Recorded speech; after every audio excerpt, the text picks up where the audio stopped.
Hello dear students of class third. आज हम value का चैप्टर नंबर 2 रीड करेंगे, जिसका नाम है the farmer's wife and a crow, यानी किसान की पत्नी और एक कौवा। तो आइए रीडिंग स्टार्ट करते हैं। Once upon a time there lived a farmer and his wife in a village. एक समय की बात है, एक गांव में एक किसान और उसकी पत्नी रहते थे। The farmer grew vegetables on his farm. किसान अपने खेत पर सब्जियां उगाता था। His wife sold them in the market. उसकी पत्नी उन सब्जियों को बाजार में बेचती थी। One day the farmer's wife went to sell vegetables in the market. एक दिन किसान की पत्नी बाजार में सब्जियां बेचने गई। The money which she earn from selling the vegetables she bought some eggs. सब्जियां बेचकर जो उसने पैसा कमाया, उसने उन पैसों से कुछ अंडे खरीदे। Then she sat on her horse to go home. फिर वह अपने घोड़े पर बैठ गई घर जाने के लिए। She carried on the basket full of eggs in her lap. उसने अंडों से भरी हुई टोकरी अपने पैर पर रख ली। She was very excited with the profit made during the day. उसको दिन भर में जो भी फायदा हुआ वो उसको लेकर बहुत उत्सुक थी।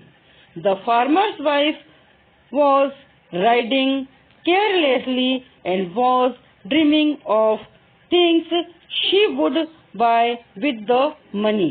वह बहुत लापरवाही से घोड़ा चला रही थी और उन चीजों के सपने देख रही थी जो वह उन पैसों से खरीदने वाली थी। Suddenly all the eggs in the basket fell on the ground and broke. अचानक टोकरी के सारे अंडे जमीन पर गिर गए और फूट गए। The farmer's wife was very unhappy. किसान की पत्नी खुश नहीं थी। She blamed a crow that set on a tree branch screeching loudly. उसने सारा इल्जाम एक कौवे पर डाल दिया जो कि पेड़ पर बैठा था और जोर जोर से काव काव कर रहा था। She shouted, fool, Why did you make so much noise?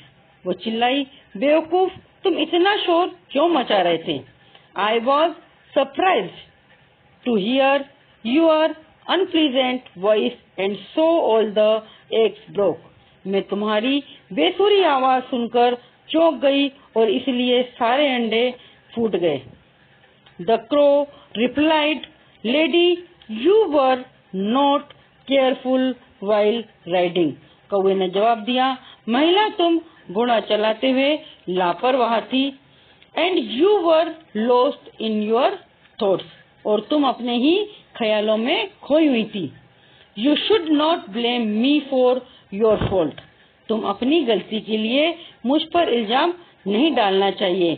तुम जो अपनी गलती का इल्जाम मुझ पर डाल रही हो वो तुम्हें नहीं डालना चाहिए। The farmer's wife was ashamed of her behavior. The farmer wife was ashamed of her behavior. किसान की पत्नी को अपने बर्ताव पर शर्मिंदगी महसूस हुई। She realized her mistake and apologized to the crow. She realized her mistake and apologized to the crow. उसे अपनी गलती का एहसास हुआ और उसने कौवे से माफी मांगी। तो स्टूडेंट, यहाँ पर हमने अपना चैप्टर कंप्लीट किया। अब इस चैप्टर को कंप्लीट करने के बाद में हम देखेंगे कि इस स्टोरी से हमें क्या सीखने को मिला, क्या शिक्षा मिली। तो मोरल ऑफ द स्टोरी, इस स्टोरी का मोरल है, we should always apologise immediately if we are at fault. मैं एक बार फिर पढ़ूंगी, we should always apologise immediately. यहाँ पर इट लिखा हुआ है, यहाँ पर इट की जगह इफ आएगा।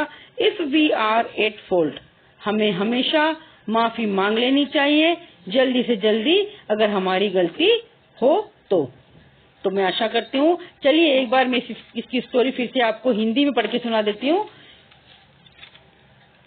एक समय की बात है, एक गांव में एक किसान और उसकी पत्नी रहते थे। किसान अपने खेत पर सब्जियां उगाता था और उसकी पत्नी उन सब्जियों को बाजार में बेचती थी। एक दिन किसान की पत्नी बाजार में सब्जियां बेचने गई। सब्जियां बेचकर जो उसने पैसा कमाया, उसने उन पैसों से कुछ अंडे खरीदे।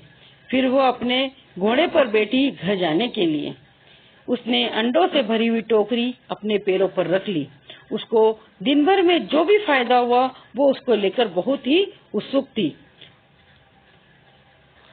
वो बहुत लापरवाही से घोड़ा चला रही थी और उन चीजों के सपने देख रही थी जो वो उन पैसों से खरीदने वाली थी।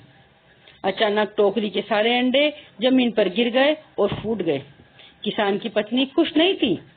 उसने सारा इल्जाम एक कौवे पर डाल दिया जो कि पेड़ पर बैठा हुआ था और जोर जोर से काव काव कर रहा था। वो चिल्लाई, बेवकूफ, तुम इतना शोर क्यों कर रहे थे? मैं तुम्हारी बेसुरी आवाज सुनकर चौंक गई और इसलिए अंडे सारे गिर गए और फूट गए। कौवे ने जवाब दिया, महिला, तुम घोड़ा चलाते हुए इतने लापरवाह थी और तुम अपने ही ख्यालों में खोई हुई थी। तुम्हें अपनी गलती के लिए मुझ पर इल्जाम नहीं डालना चाहिए था। किसान की पत्नी को अपने बर्ताव पर शर्मिंदगी महसूस हुई और उसने अपनी गलती का एहसास हुआ और उसने कौवे से माफी मांगी। तो मोरल ऑफ द स्टोरी क्या हुआ इसका कि हमें हमेशा माफी मांग लेनी चाहिए जल्दी से जल्दी अगर हमारी गलती होती है तो स्टूडेंट्स, यहाँ पर हमारा ये चैप्टर खत्म होता है और मैं आशा करती हूँ आपको मेरे द्वारा पढ़ाया हुआ ये चैप्टर समझ में आया होगा। Thank you.